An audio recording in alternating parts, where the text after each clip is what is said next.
नमस्कार, आप देख रहे हैं ईटी मनी बनो अपना फाइनेंस मिनिस्टर। मैं हूं आपके साथ कविता थपलियाल। आज हम बात करने वाले हैं आपके रिटायरमेंट की। सबसे पहले तो चलिए शो की शुरुआत करते हैं ऑन द शो के साथ।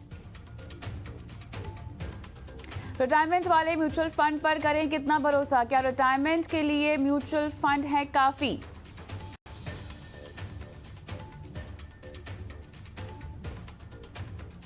हफ्ते के आखिरी दिन बाजार और आपके पोर्टफोलियो का रिपोर्ट कार्ड।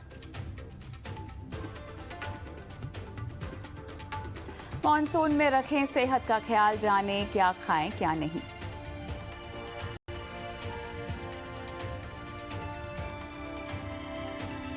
और कैसे बनाएं एक संतुलित पोर्टफोलियो? ईटी मनी बनो अपना फाइनेंस मिनिस्टर में हम बताएंगे आपको सही रास्ता, सही रणनीति। आपको बस अपना सवाल हमें व्हाट्सएप कर देना है। आपके स्क्रीन पर व्हाट्सएप नंबर आ गया है 9619873567। ये वो नंबर है जहां पर हमें इंतजार होता है आपके सवालों का।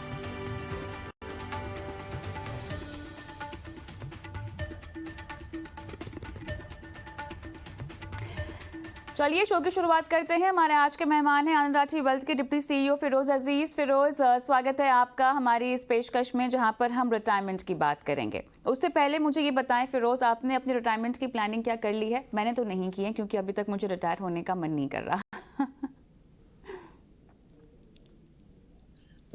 रिटायरमेंट एक बहुत इंपॉर्टेंट लक्ष्य है इंडिया के लिए, इंडियंस के लिए। मेरे हिसाब से वी आर अंडर प्रिपेयर्ड। ऊपर वाले की दया मेहर से मेरी रिटायरमेंट प्लानिंग अच्छी खासी हो चुकी है। अब शौकिया काम करना है। I think that's the more important bit. आप जब ऑफिस जाते हैं तो आपको मजबूरन नहीं जाना पड़े और आप खुशी से जाएं, उसके लिए एक अच्छी रिटायरमेंट प्लान करना बहुत ज्यादा जरूरी है। और ये आपने बहुत अहम मुद्दा वापस आपने अपने शो पे लिया है Kavita ji. I think it's great. Retirement की बात आती है तो अक्सर हम देखते हैं कि अभी भी ट्रेडिशनल माइंडसेट हमारे देश में मौजूद है, जहां फिक्स डिपॉजिट पर भरोसा किया जाता है। लोगों के पास कोई घर खरीदा होता है जिसकी रेंट से उनको लगता है कि उनका रिटायरमेंट की बात की ज़िंदगी का गुजारा हो जाता है। लेकिन इस बीच जो थोड़े से जागरूक निवेशक हैं फिरोज़, वो म्यूचुअल फंड के रिटायरमेंट प्रोडक्ट्स पे थोड़ा सा ध्यान देते हैं। तो आज मोटे तौर पर हम उन्हीं प्रोडक्ट्स की बात करेंगे और बाद में दर्शकों को ये समझाएंगे कि आपको क्या इन्हीं पर ही निर्भर रहना चाहिए अपने रिटायरमेंट कॉर्पस के लिए। तो उस पर मैं जाऊं उससे पहले, म्यूचुअल फंड के रिटायरमेंट प्रोडक्ट्स कैसे हैं, किस तरह के हैं, और ख़ासतौर से उन निवेशकों को हमें समझाना होगा जो अभी भी फिक्स डिपॉजिट और घर की रेंट वाली आय पर निर्भर रहते हैं अपनी रेगुलर इनकम के लिए। कविता जी, आपने बहुत सारे पॉइंट्स बोले। Let me try and give my comments on all of them. पहली बात तो ये है कि रिटायरमेंट के लिए आप इक्विटी के अलावा कोई और एसेट्स के पे सोलली निर्भर नहीं कर सकते। माना कि डेट की एक जगह है, गोल्ड की एक जगह हो सकती है, रियल एस्टेट की एक जगह हो सकती है। इक्विटी के बगैर रिटायरमेंट प्लान हो ही नहीं सकता मेरे हिसाब से। अच्छा रिटायरमेंट प्लान आप देख लें, रेंट का आपने उदाहरण दिया। आप मुंबई में रेंट यील्ड्स देखें तो 2% है, 2.5% है। तो आप अगर 1 करोड़ का भी घर खरीद के किराए पे लगा देते हैं तो महीने के आपको 25,000 से ज्यादा का रेंट नहीं मिलता है। तो 25,000 रुपए अगर आप रेंट माने तो 12 महीने में 3 लाख रुपए। फिर उसमें आप ओनर मेंटेनेंस देता है, उस पे टैक्स देता है, उस पे बाकी खर्च देता है, नया टेनेंट ढूंढने में काफी बार ब्रोकरेज जाती है। सब मिला मिलू के 2 से 2.5% की रिटर्न आती है रेंटल यील्ड से। और प्रॉपर्टियों के दाम, स्पेशली रेसिडेंशियल प्रॉपर्टियों के दाम 7-8 साल से बिल्कुल भी नहीं बढ़े हैं मेट्रो सिटीज में।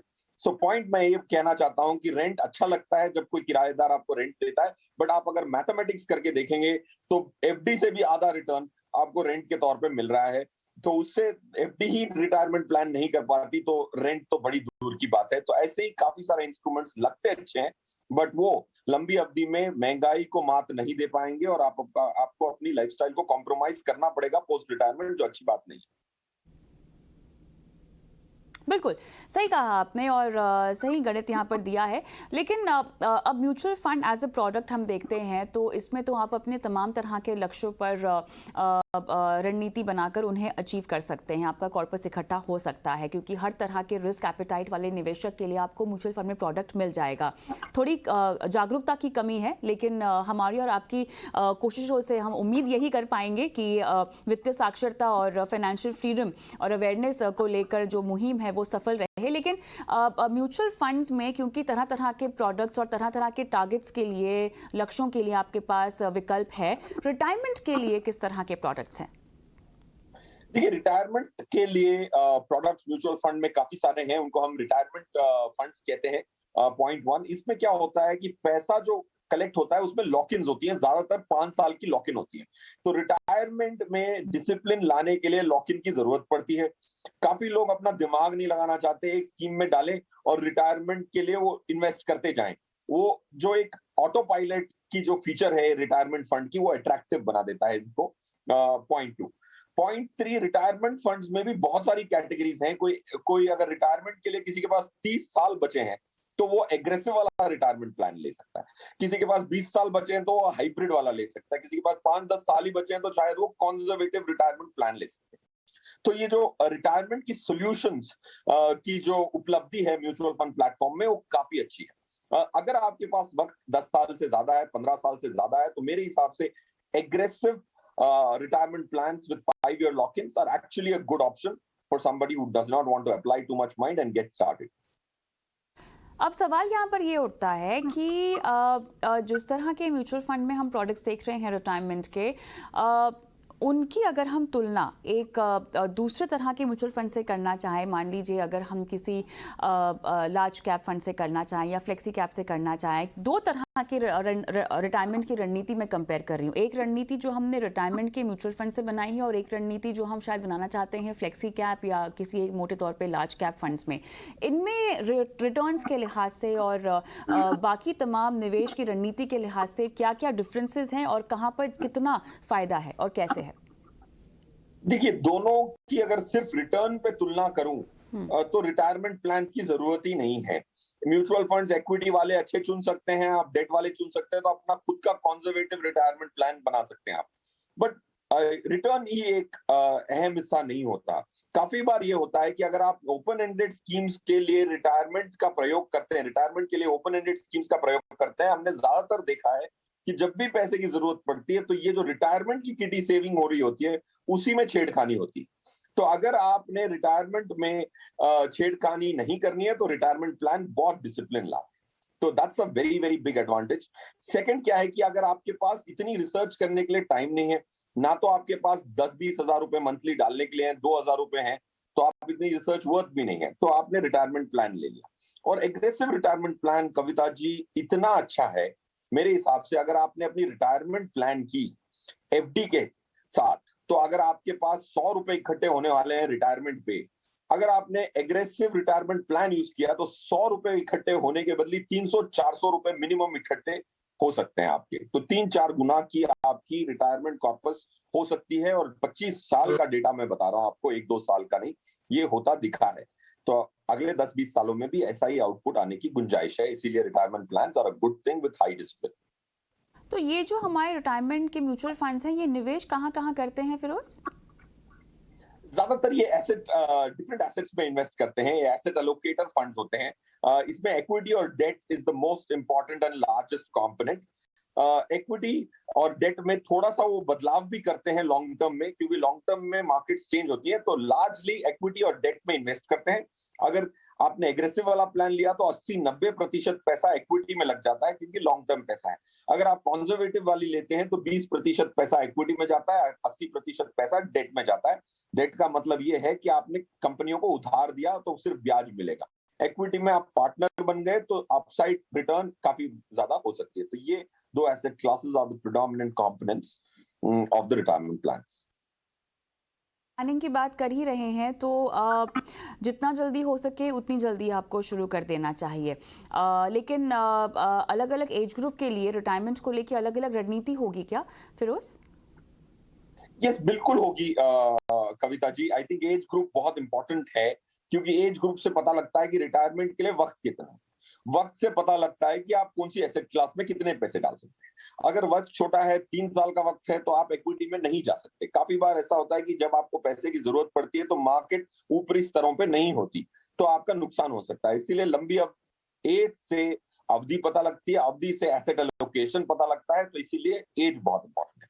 तो इसीलिए जैसे मैंने कहा कि अगर आपके पास 15-20 साल से ज्यादा है तो आप एग्रेसिव वाला HDFC, for example HDFC retirement savings fund equity plan लें। उसमें 19% की रिटर्न आई है 3 सालों की कॉम्पाउंडेड पर एनम, और 5 सालों की 16% आई है। वही अगर आप उसी की एचडीएफसी की रिटायरमेंट सेविंग हाइब्रिड वाली देखें तो उसमें 12 और 12 मिली, 3 साल और 5 साल रिस्पेक्टिवली। तो मतलब ये प्लान चूज करने का, आपको अगर 7% ज्यादा मिला है लास्ट 3 साल में, इक्विटी प्लान चूज किया ना कि hybrid. So to answer your pointed question, age पे निर्भर करता है। सो 30 इयर्स अगर आपके पास हैं तो बिल्कुल इक्विटी प्लान में जाना चाहिए। अगर आपके पास 15 साल से कम है तो हाइब्रिड में जाएं, 5-7 साल से कम है तो आप बिल्कुल कंजर्वेटिव प्लान में जा सकते हैं, जो डेट प्लान होता है रिटायरमेंट का। को लेके आपको रणनीति जितना जल्दी हो सके उतनी जल्दी बनानी चाहिए। अगर आप फिक्स्ड डिपॉजिट भरोसा कर सकते हैं तो थोड़ा सा पैसा आप म्यूचुअल फंड के जरिए भी निवेश कर सकते हैं। लेकिन चर्चा में अब कुल मिला के यही बात समझ में आ रही है कि रिटायरमेंट की रणनीति आप बाकी अन्य तरह की इक्विटी म्यूचुअल फंड्स के जरिए भी बना सकते हैं, बशर्ते आपका जो नज़रिया है वो बहुत लंबा होना चाहिए। इस बीच कुछ दर्शक भी अपने सवाल अब फिरोज से पूछना चाहते हैं, और हमारे पहले दर्शक हमारे साथ ऑटो रोगेन कहाँ अरुणाचल प्रदेश से हैं। सर नमस्कार, कैसे हैं आप? नमस्कार मैम, मैं ठीक हूँ। अरुणाचल प्रदेश में अभी फिलहाल क्या मौसम चल रहा है? मैम यहाँ में तो बारिश भी हो रही है, और आज तो लेकिन धूप निकला। अच्छा अच्छा अच्छा, चलिए, सुना है वहाँ पे काफ़ी तेज़ बारिश शुरू हो चुकी है। बताएं सर, जी। आपने अपना पोर्टफोलियो बनाया है तो एक ही फंड है आपके, 2 फंड है आपके पास, है ना? हाँ, फिलहाल तो 2 फंड है। ठीक है, तो आपने जो है 2030-31 तक 70 लाख रुपए इस निवेश से जमा करने हैं। क्या है आपका लक्ष्य, गोल क्या है? मैम गोल तो बहुत है, लेकिन ये गोल से मैं घर खरीदना चाहूँगा। ठीक है, 70 लाख काफ़ी होंगे आपके लिए? हम लोग का यहाँ में लोकेलिटी में काफी इन सेंस ओके हो सके, मतलब दूसरा इन्वेस्टमेंट भी है, ठीक है, मिला जुला के होना चाहिए अगर ये अचीव होगा तो। ठीक है, आप 4000 से अपनी एसआईपी बढ़ाकर एक्सिस मिड कैप में रणनीति पूछ रहे हैं, राइट? जी, अगर मतलब कोई खास वजह आपने इसी फंड को चुना? जी मैम, कोई खास वजह आपने इसी फंड को चुना? एक्सिस में एक मिड कैप फंड में इन्वेस्ट करना चाहता हूँ। हाँ, तो कई बार रहेगा कि एक्सिस मिड कैप भी ठीक है, तो क्या मैं इसको ले सकेगा क्या? चलिए, आप जो फिलहाल कर रहे हैं 2 फंड में 17,500 रुपए की आप एसआईपी कर रहे हैं, जिसमें से पराग पारिक में आप 10,000 कर रहे हैं और एमए इमर्जिंग ब्लू चिप में आप कर रहे हैं 7,500 रुपये। आप 4,000 रुपये की आप एसआईपी करना चाहते हैं। आपका अमाउंट तो काफ़ी अच्छा है, लेकिन फिरोज़, मुझे थोड़ा सा इनका प्रपोर्शन ऑफ इन्वेस्टमेंट भी आपसे समझना है, क्योंकि 17,500 की एसआईपी अभी फिलहाल ये 2 फंड में कर रहे हैं, 4,000 रुपये और बढ़ाना चाहते हैं, और स्पेसिफिकली एक्सिस मिड कैप पर आपकी सलाह पूछ रहे हैं। मुझे ये बताएं कि कुल मिला के जो इनकी एसआईपी अब हो जाएगी, उसमें क्या 3 या उससे ज्यादा फंड आ सकते हैं? यस कविता जी, ऑटो जी की जो रिक्वायरमेंट है 40 साल की उम्र के हैं और क्या 8-9 साल में अपने घर के लिए 70 लाख इकट्ठा करना चाहते हैं। पहले तो खुशखबरी ये है कि दोनों स्कीम्स अच्छी हैं और 17,500 रुपए ये एसआईपी कर रहे हैं। बट अब जब इन्होंने कहा कि दूसरे इन्वेस्टमेंट्स भी हैं, तो मुझे एक सुकून मिलता है कि सिर्फ इक्विटी नहीं है, इनके इन्वेस्टमेंट में डेट भी होगा, शायद पीपीएफ होगा या फिर ईपीएफ होगा या कोई भी और डेट इंस्ट्रूमेंट्स होंगे। तो अच्छी बात है कि आप इक्विटी में पूरा पैसा, म्यूचुअल फंड का पूरा पैसा इक्विटी में डाल रहे हैं, which is great. Generally asset allocation आपकी उम्र में इस गोल के लिए मैं 70-30 बोलूंगा, और 70-30 on overall balance sheet basis. दूसरे इन्वेस्टमेंट्स को शामिल करने के बाद आपको ये हिसाब करना है दूसरा तीसरा पॉइंट ये है कि आपके जो स्कीम्स हैं वो दो काफी नहीं है। आप जब आय बढ़ती है तो एक्सिस मिड कैप को देख रहे हैं। मेरे हिसाब से एक्सिस मिड कैप में अभी आपको एंटर नहीं करना चाहिए। उनका थोड़ा सा एक ऑडिट भी चल रही है और मिड कैप स्कीम में नहीं एंटर करना चाहिए। So point I am trying to make is आपको 3 और स्कीम्स में बता देता हूं जिसमें ऑटोमेटिकली मिड कैप एक्सपोजर मिल जाएगा आपको। एचडीएफसी फ्लेक्सी कैप, क्योंकि वो फ्लेक्सी कैप स्कीम है तो उसमें भी मिड कैप है। इन्वेस्को मल्टी कैप में भी 25% मिनिमम मिड कैप का एक्सपोजर मिलता है। और एसबीआई फोकस्ड इक्विटी, ये 3 स्कीम्स प्लस आपकी जो एग्जिस्टिंग स्कीम्स है, ये आपके total 100% of mutual fund portfolio हो सकता है अगर आपके पास डेट बाहर है तो। अगर आपके पास डेट बाहर नहीं है तो 2 बेहतरीन डेट स्कीम्स भी मैं बता देता हूं जिसमें 6% आफ्टर टैक्स आपको मिल सकता है 3 साल की होल्डिंग पीरियड में। गवर्नमेंट ऑफ इंडिया के पेपर्स हैं इस फंड में। सिर्फ आईडीएफसी गिल्ड 2027 इंडेक्स फंड या आईडीएफसी गिल्ड 2028 इंडेक्स फंड, ये 2 फंड में आप इन्वेस्ट कर सकते हैं अगर आपकी डेट एडिक्वेट नहीं है in the rest of the platforms. पहले तो मुझे आप ये बताएं फिरोज की प्योर मिड कैप फंड क्यों नहीं शामिल करना चाहिए? देखिए, प्योर मिड कैप फंड शामिल कर सकते हैं बट इन्होंने जो खरीदे हैं पराग पारेख फ्लेक्सी कैप, उसमें मिड कैप है। एचडीएफसी फ्लेक्सी कैप जो मैंने रेकमेंड किया, अगर 3 स्कीमों में 20-25% का मिड कैप होता है तो ओवरऑल पोर्टफोलियो जब हम खोल के देखते हैं तो मिड कैप आ जाता है। अगर इन्होंने सिर्फ लार्ज कैप स्कीम्स खरीदी होती, लार्ज कैप स्कीम्स खरीदी होती तो डेफिनेटली एक स्टैंडअलोन मिड कैप भी शामिल कर सकते हैं। But it's a debatable thing. Mid cap में अगर शामिल करना ही है मिड कैप पोर्टफोलियो में तो कोटक इमर्जिंग इक्विटीज पंकज टिब्रेवाल जी का बहुत अच्छा फंड है। 7,000 करोड़ का फंड है। इन्होंने अल्फा जनरेट की है मिड कैप इंडेक्स पे और आगे भी करने की उम्मीद है।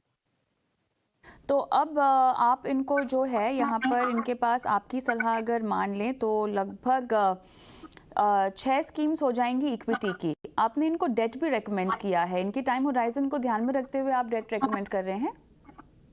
देखो, ये ध्यान में रख के कर रहा हूं कि अगर पूरा पैसा इक्विटी का होता है तो ये अच्छी रणनीति नहीं है। एसेट लोकेशन को आदर सम्मान करना बहुत महत्वपूर्ण है।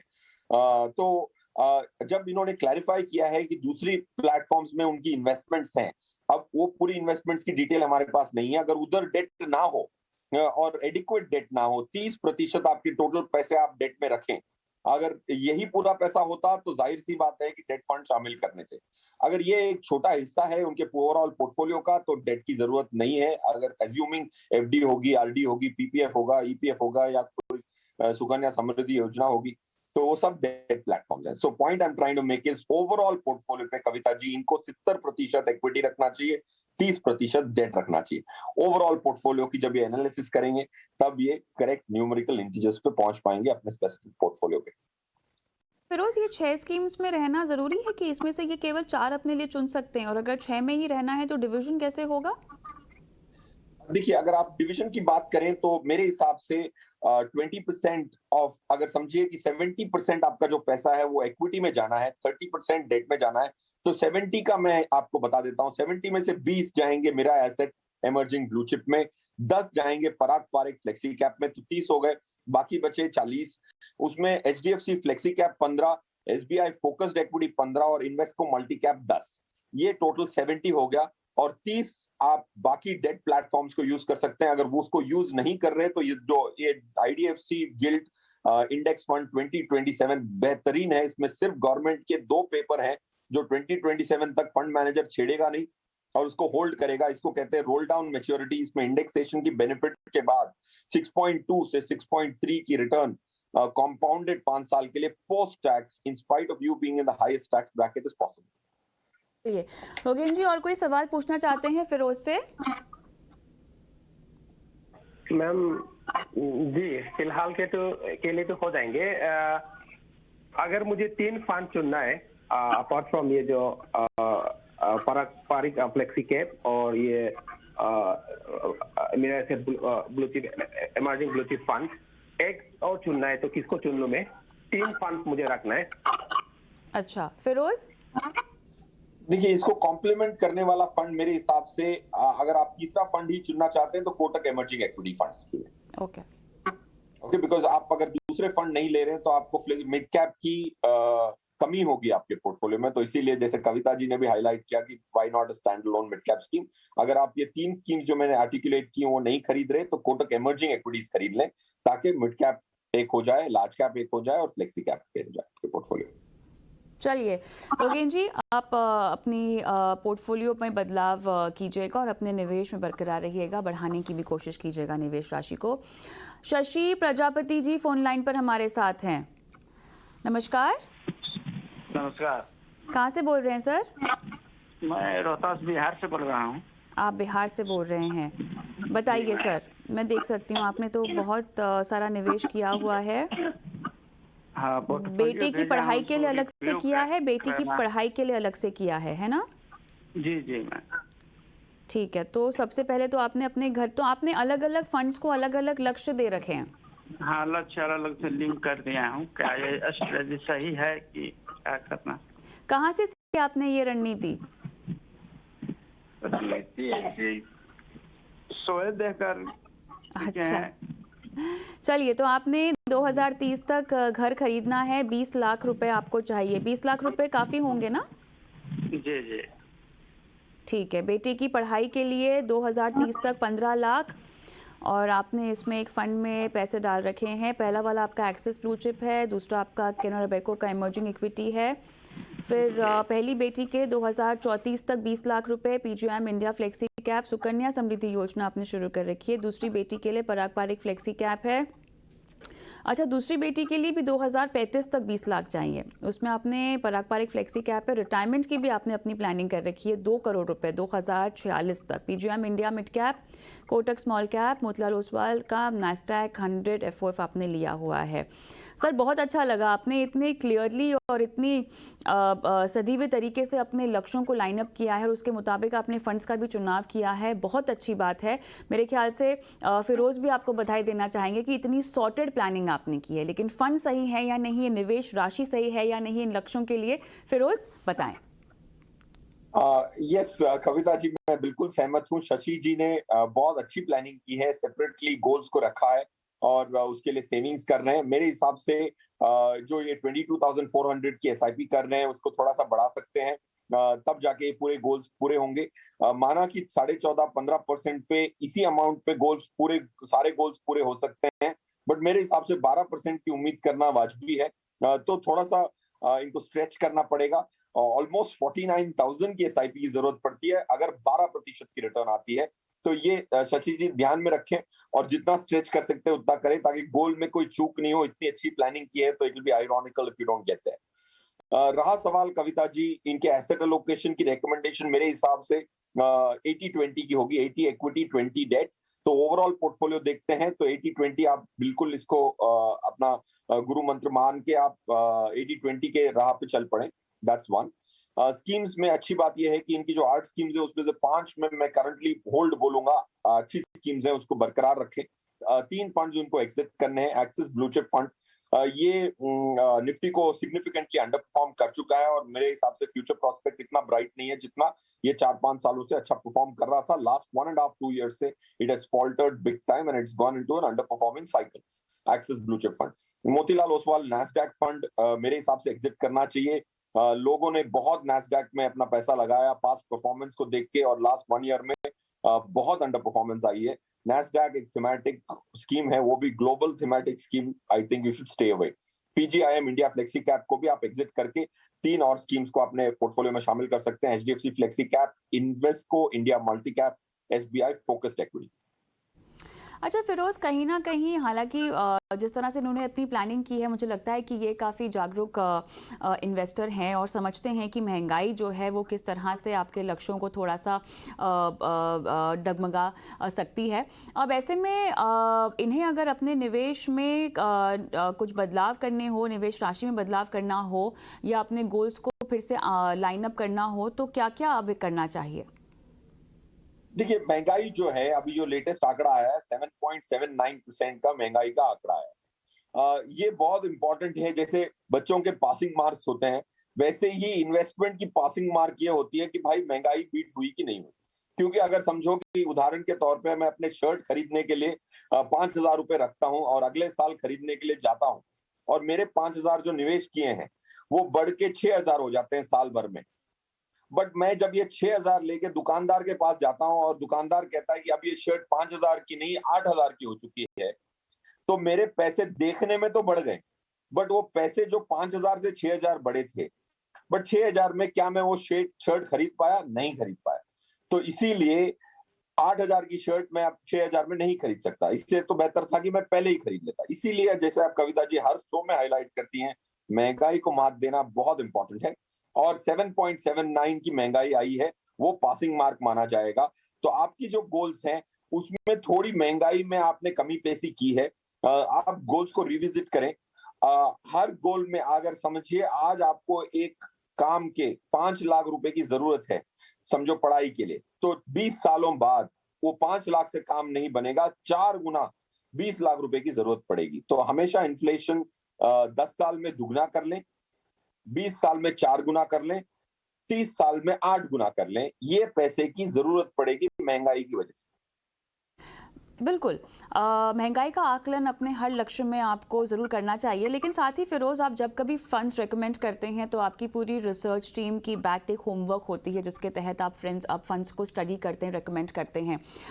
2 स्कीम्स आज मैंने आपके दोनों जवाबों में देखी है जो कि कॉमन लग रही है। डेट स्पेशली क्योंकि आप बहुत कम डेट रेकमेंड करते हैं, जहां आपको लगता है कि ज़रूरी है वहीं पर आप डेट फंड्स रेकमेंड करते हैं। IDFC का गिल्ट 2027 इंडेक्स और ABSL निफ्टी SDR अप्रैल 2027 इंडेक्स आपने रेकमेंड किया है। मौजूदा समय में ये डेट कैटेगरी के फंड्स आपको क्यों पसंद आ रहे हैं और रेकमेंड करने के पीछे क्या वजह है? कविता जी, बहुत इम्पोर्टेंट, आपने सही नोटिस किया, मैं ज्यादातर डेट नहीं रेकमेंड करता हूं, बट आज की करंट स्थिति में आरबीआई ने जो ब्याज दरें बढ़ाई, सरप्राइज लास्ट इस महीने की बिगिनिंग में जो इम्पैक्ट आया डेट मार्केट में, तो एक बहुत अच्छी अपॉर्चुनिटी इमर्ज हुई।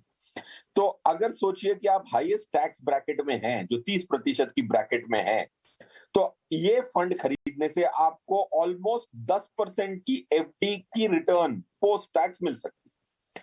अगर आप 10% की एफडी लेते हैं, अगर मिलती, आज नहीं मिलती, 10% की एफडी होती, अगर आप 30% की टैक्स ब्रैकेट में होते, तो टैक्स के बाद आपको सिर्फ 6.5% की रिटर्न मिलती, क्योंकि उसमें सेस लगता है, सरचार्ज लगता है, आफ्टर टैक्स 6.5%। इस फंड में आप अगर देखें, इसकी फंड की यील्ड जो है वो 6.8% की यील्ड है प्री टैक्स। उसमें जो इंडेक्सेशन का बेनिफिट मिलता है उससे 6.3 से 6.4 ऑलमोस्ट सर्टन रिटर्न मिल सकती है, जो गवर्नमेंट ऑफ इंडिया की अगर कोई 10% की एफडी का इक्विवेलेंट दे सके, तो इससे बेहतरीन क्या चीज होगी। इंडिया में लाखों करोड़ एफडी में पड़े हुए हैं 6-7% के ब्याज पे।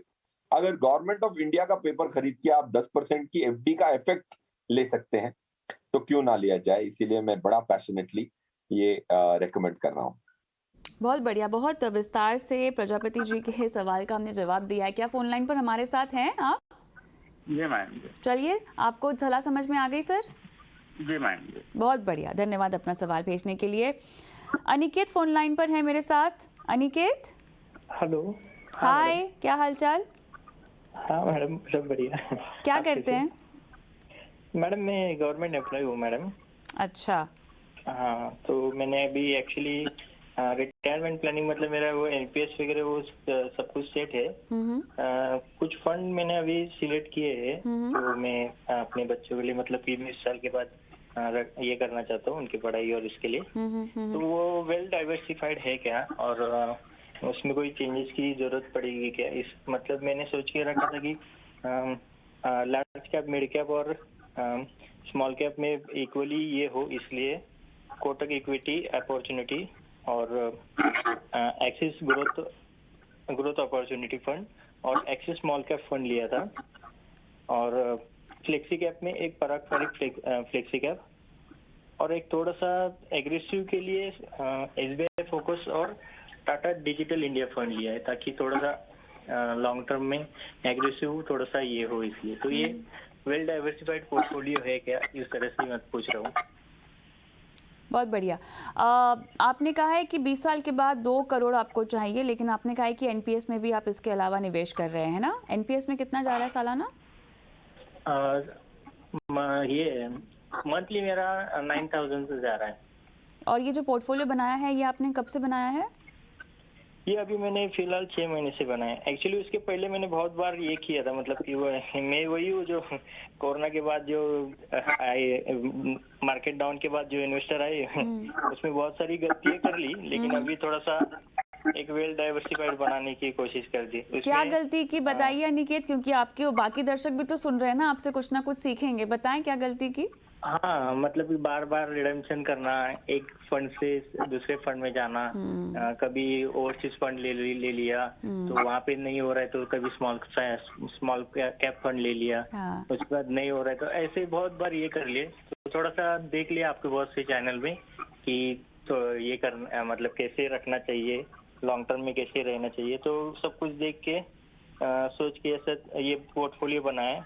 इसमें भी स्मॉल कैप में थोड़ा सा एक्सपांशन रेशियो देखा कि उसका कम है, और बाकी लार्ज कैप, मिड कैप और ये वाले ओवरसीज फंड भी है, इसलिए करके ये 2 फंड लिए, कोटक वाला और एक्सिस वाला। बहुत बढ़िया। देखिए, गलतियों से ही इंसान सीखता है और अभी अंत में आके आपने समझ लिया कि डाइवर्सिफाइड पोर्टफोलियो का महत्व क्या होता है। फिरोज, हाँ, वही समझ लिया, और मैं ये समझ लिया कि वो फंड मैनेज करना वो प्रोफेशन अलग होता है जो मेरे बस की बात नहीं है, इसलिए थोड़ा सा ये सिलेक्ट कर लिया।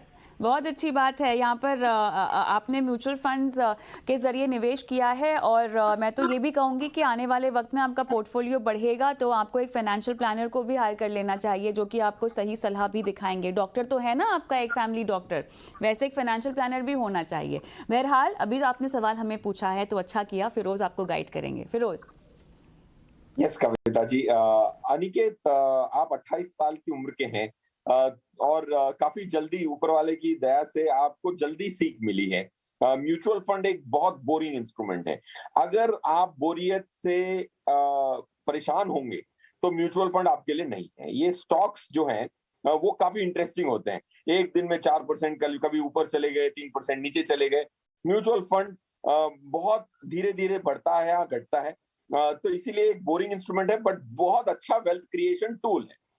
फॉर एग्जाम्पल, मैं अभी कोई एक फोलियो देख रहा था जिसमें 1 करोड़ रुपया किसी ने 2005 में एचडीएफसी फ्लेक्सी कैप में डाला था। वो फोलियो मेरे पास आया, उन्होंने बताया कि मैंने ये फोलियो इन्वेस्टमेंट किया है, तो उनकी जो आज वैल्यू निकली वो 16 करोड़ 50 लाख निकली। तो मैं ये कह रहा हूं कि अगर 1 करोड़ को 16 करोड़ बना सकता है तो 1 लाख 16 लाख भी बन सकते हैं, 10,000 1.6 लाख बन सकते हैं, बट पेशेंस की जरूरत पड़ती है। Aniket, that's a great learning. इस पे मैं इसीलिए टिप्पणी कर रहा हूं ताकि बाकी दर्शक भी इसको ऑब्जॉर्व कर सकें और इसका पालन कर सकें, जैसे आपने आर्टिकुलेट किया। पॉइंट 1। पॉइंट 2, अच्छी बात यह है कि आपकी जो स्कीम्स हैं वो अच्छी स्कीम्स हैं, तो मैं कोई भी स्कीम से एग्जिट नहीं कह रहा हूं आपको सिर्फ 2 स्कीम में होल्ड की बात करता हूं।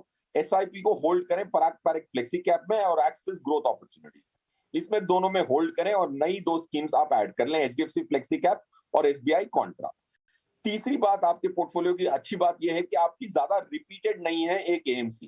काफी लोग के सवाल जब आते हैं तो हम देखते हैं कि एक एएमसी के 3-3 स्कीम्स होते हैं, 4-4 स्कीम होते हैं। आपके पास सिर्फ एक्सिस की 2 स्कीम है, बाकी सब well diversified portfolio of different asset management companies है। उसमें एचडीएफसी और एसबीआई जो बड़े हैं, उसमें आपकी ऑलरेडी एक स्कीम एसबीआई की है, एचडीएफसी नहीं था, so I have tried to add that. So great start.